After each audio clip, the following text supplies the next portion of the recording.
So one of the challenges of doing an event is that it's just an event. It comes and it goes. And we really understood with these justice revivals that we were doing in cities across the U.S. that it was really dependent, the success of these revivals was dependent on the ownership of the churches, but particularly the ownership of the lead pastor of these churches to catch the vision not just intellectually but in their hearts. So that the revival was not just something that was mentioned at the bottom of the bulletin. It wasn't just a PowerPoint slide or mentioned, a couple days before on their website.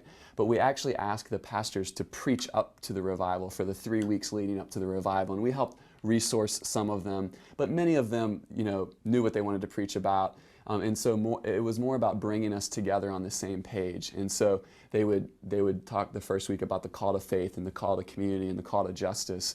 And so that the revival, when they asked people to come to the revival, people had an understanding of what God was doing in other churches throughout the city.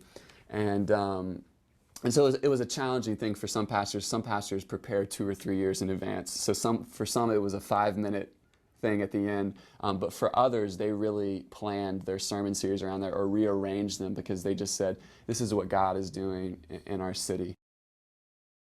I think that the role of preaching in the area of justice and evangelism is crucial. And for me, I came to faith at about 14 years old, where I came forward and committed my life to Christ. But it wasn't until I was about 18 that I had a second conversion to God's heart for the poor. And one of the things that I'm excited about, and one of the reasons I was so passionate to work on the justice revival, is that we weren't calling people to have 2 different conversions, but one conversion, to call people to a God of justice, a God that does the work of justice, but to a God that wants to have a personal relationship with us.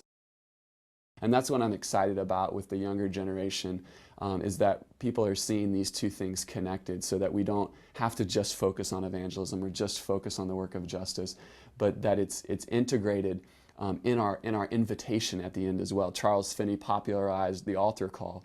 And one of the things that some people know about Charles Finney is that after he called them to faith in Christ, in the back room as he counseled them, he also shared with them about the abolitionist movement and about how slaves were being oppressed, and would sign people up to be a part of that abolitionist movement. So the next morning at 7 a.m., they would sign up and go petition people and get others involved. And they saw that as an outgrowing of their personal faith in Christ rather than as something that's optional or separate from that.